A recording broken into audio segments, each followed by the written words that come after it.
Hello, everyone, and welcome back to the podcast. I'm recording this one from home in Edinburgh, and today I just want to sit down and have a proper conversation. No big lessons, no pretending I've got everything figured out, just an honest chat about where my head's been recently. The topic I've landed on is new chapters, adapting when life changes, and somehow finding a way to keep moving forward, even when every part of you wants to just slow down. If I'm honest, today isn't one of those days where I woke up full of energy and excitement. It's not one of those mornings where everything feels possible. In fact, it's pretty much the opposite. I'm tired. I feel like I'm constantly behind, and no matter how much I get done, my list of things to do never seems to get any shorter. But I'm recording this anyway, and maybe that's exactly why this episode matters. Because life isn't built on the days where everything feels easy. It's built on the ordinary days, the difficult days, the days where nobody would blame you for taking your foot off the pedal. Those are the days that quietly shape your character. Those are the days that decide whether you're serious about the life you're trying to build. I think we hear so much about motivation these days. Everywhere you look, there's another video telling you how to stay motivated, another book promising to unlock your potential, another morning routine that's supposed to change your life. It's almost as if we're told that successful people wake up every day feeling unstoppable. And honestly, that just hasn't been my experience. Motivation has always come and gone. Some mornings I wake up ready to take on the world. Other mornings I'd happily stay in bed for another couple of hours if life would let me. The difference now is that I don't wait for motivation anymore. If I only worked on the days I felt inspired, I honestly don't think I'd get very much done. That's probably the biggest difference I've noticed in myself over the last few years. Somewhere along the way, motivation stopped being the thing I relied on, and discipline quietly took its place. Discipline isn't exciting. It doesn't make you feel amazing.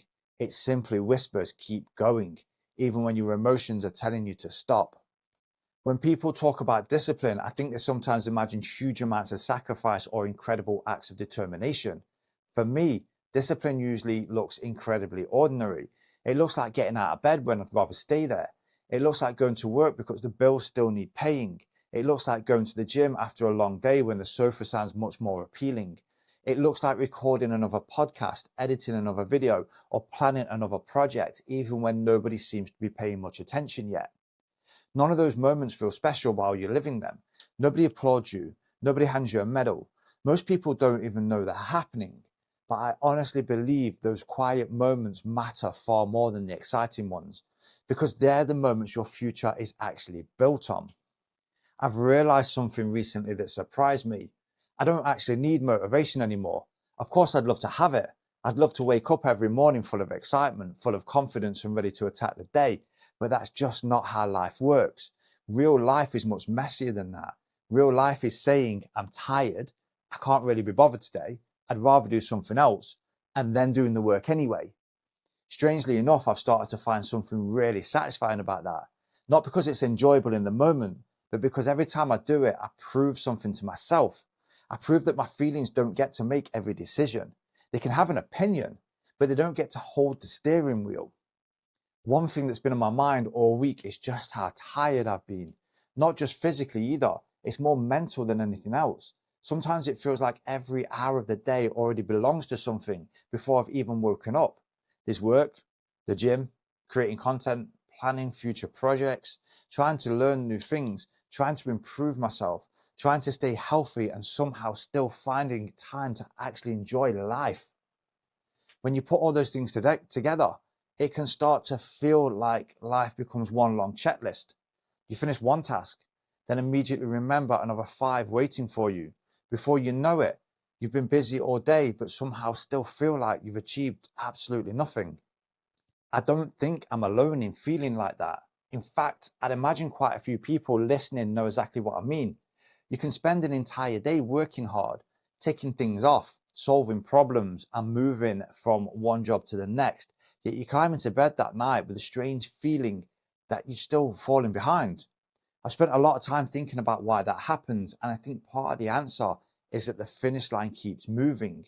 Every time we reach one goal, we immediately create another. We rarely stop long enough to appreciate where we've arrived because our minds are already focused on where we think we should be next. I see that happening in my own life all the time. When I uploaded my first YouTube video, simply pressing the publish button felt like a huge achievement.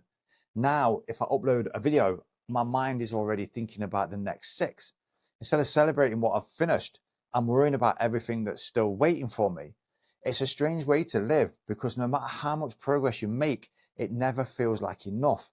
The goalposts keep moving, the mountain keeps getting taller, and eventually you start convincing yourself that you're behind, when in reality, you've simply forgotten to look back and see how far you've already climbed. The biggest challenge I'm facing right now always seems to come back to the same thing: time. No matter how organized I become, there never seems to be enough of it. There are more ideas than hours, more dreams than weekends, and more projects than I can realistically fit into one day. Sometimes I wish there were another 4 hours every day, but then I laugh because I know exactly what I'd do. I'd simply fill those hours with more work. Maybe the problem isn't time at all. Maybe the problem is that I want to do everything. I want to improve every area of my life at once, and that's simply not possible.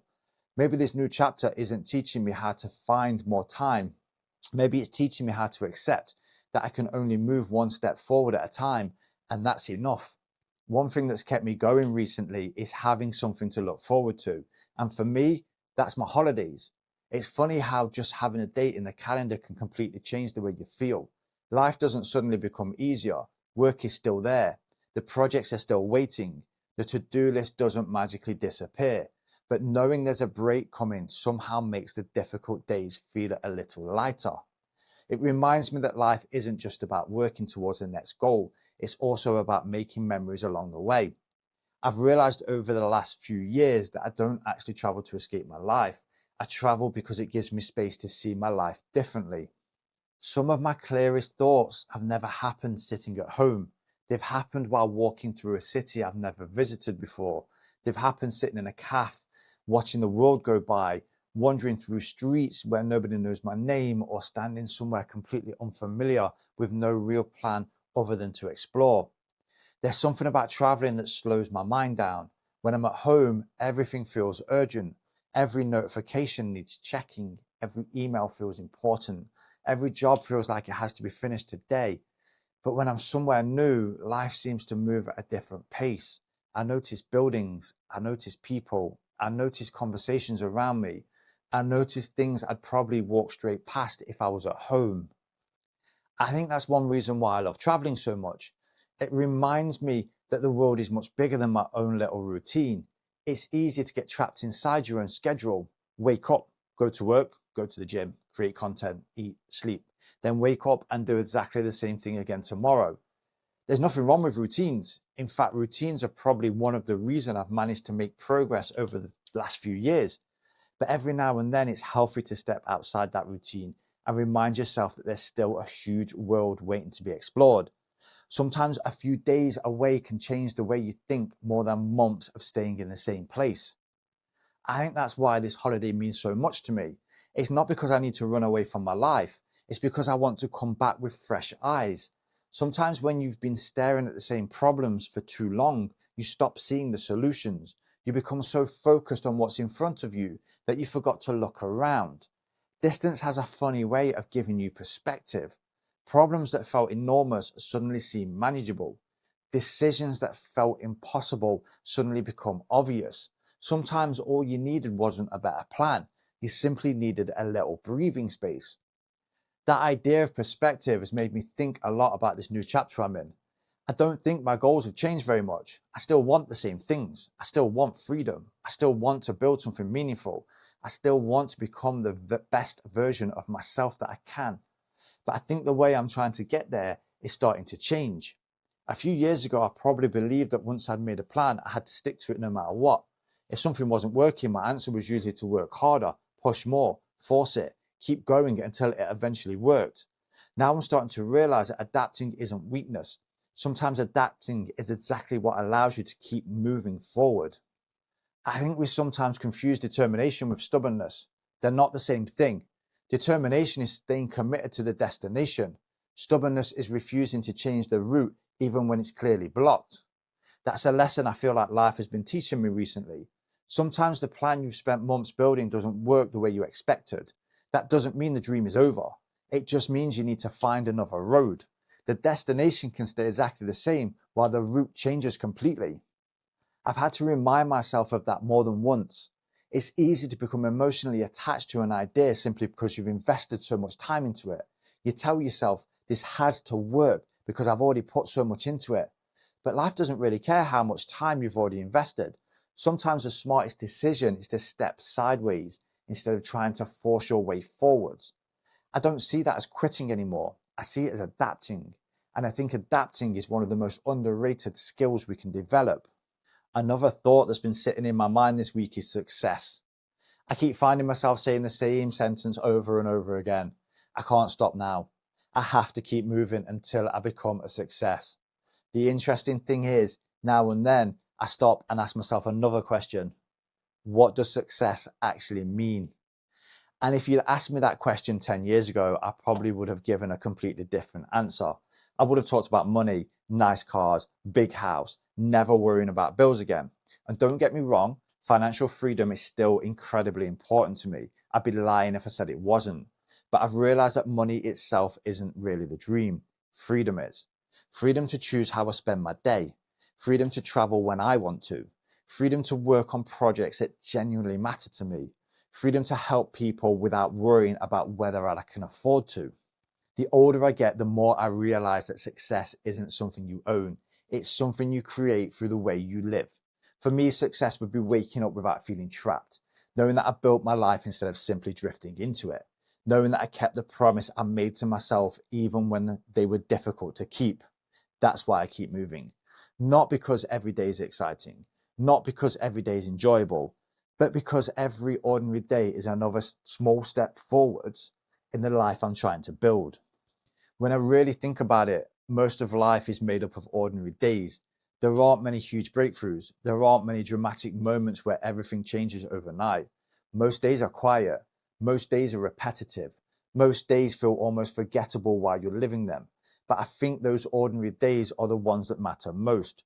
They're the days where habits are built. They're the days where character is built. They're the days where your future quietly takes shape without you even noticing. Maybe that's the biggest lesson this chapter is teaching me. Don't wait for life to feel perfect before you move forward. Just keep moving anyway. As I've got older, I've noticed something about myself. I spend a lot more time looking forwards than I do looking backwards. I'm always thinking about the next project, the next goal, the next place I want to visit, or the next version of myself I'm trying to become. In some ways, that's a good thing because it keeps me moving. But there's also a downside to living like that. You can become so focused on where you're going that you completely forget how far you've already traveled. Every now and then I have to remind myself to stop, take a breath, and actually look behind me. Not to live in the past, but simply to appreciate the distance I've already covered. None of us start at the finish line. We all begin somewhere, usually with more questions than answers, more self-doubt than confidence, and more uncertainty than certainty. We look at people who seem successful and imagine they always knew what they were doing, but I honestly don't believe that's true. I think most people are just figuring it out one day at a time. The difference is that some people keep going while others convince themselves they need to have all the answers before taking the next step. The older I get, the more comfortable I'm becoming with not knowing everything. I still question myself all the time. I still wonder if I'm making the right decisions. I still have days where I think I'm moving too slowly. I still compare where I am with where I hoped I'd be by now. Those thoughts haven't disappeared, and to be honest, I don't think they ever completely will. The difference now is that I don't let those thoughts control what I do. They can be there if they want to be, but they don't get to decide whether I keep moving. That's probably one of the biggest changes discipline has made in my life. I've learned that action doesn't always have to follow confidence. Sometimes confidence follows action instead. One thing life has taught me is that every new level brings a new challenge. Years ago, I used to think there would come a point where life finally settled down. I thought I'd reach a stage where everything would make sense, where all the hard work would be behind me and I'd finally feel like I'd arrived. Now I'm not sure anyone ever really arrives. I think we simply grow into bigger responsibilities, bigger dreams, and different challenges. The problems change, but they never completely disappear. The difference is that we become better equipped to deal with them. Looking back, I think that's actually a reassuring thought rather than a depressing one. When I think about some of the hardest periods of my life, none of them felt like opportunities while I was living through them. They just felt difficult. They felt unfair. They felt exhausting. At the time, I wasn't thinking, one day I'll be grateful for this. I was simply trying to get through another day. It's only years later that I can see that those difficult seasons actually gave me. They gave me a resilience. They gave me patience. They gave me perspective. Most importantly, they gave me proof that I've survived difficult times before. Whenever life feels heavy now, I remind myself of something very simple. I've done hard things before. That doesn't mean I always feel strong. It doesn't mean I never get tired or frustrated. In fact, this week I probably felt more tired than motivated. But tired doesn't mean defeated. Feeling behind doesn't mean you've failed. It simply means you're carrying a lot. Sometimes we judge ourselves far too harshly. We expect ourselves to be full of energy every day, to always be productive, to always be positive and always have everything under control. But we're human. Some days are naturally harder than others. I think social media has made it even more difficult. It's easy to open your phone and see someone else's highlights, someone announcing a huge success, someone buying a new house, someone launching a business, someone traveling the world. Before you know it, you're comparing your ordinary Tuesday to someone else's biggest moment. I've caught myself doing that before, and it's never helpful. Because the truth is, none of us really know what's happening behind the camera. We don't know what sacrifices people are making. We don't know what struggles they're carrying. We don't know what doubts they're trying to hide. Everyone is fighting battles we know nothing about. If you're listening to this today and you've been feeling behind, I just want you to know you're probably not as far behind as you think you are. If you've been feeling tired, you're definitely not the only one. If you've been wondering whether all this hard work is actually leading anywhere, I've asked myself that exact same question more than once. Sometimes progress is so slow that you can't see it while it's happening, but that doesn't mean it isn't happening.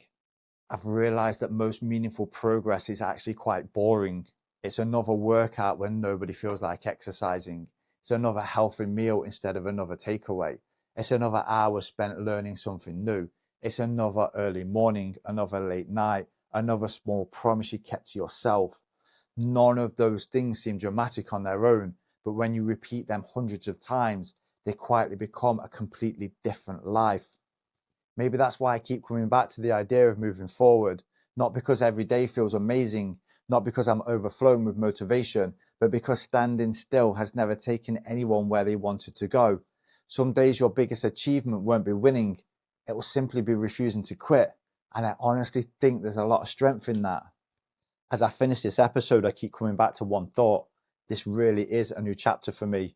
Not because everything has suddenly changed overnight, but because I think my mindset is changing. I'm becoming more patient with myself. I'm learning that adapting isn't failure. I'm learning that changing the route doesn't mean abandoning the destination.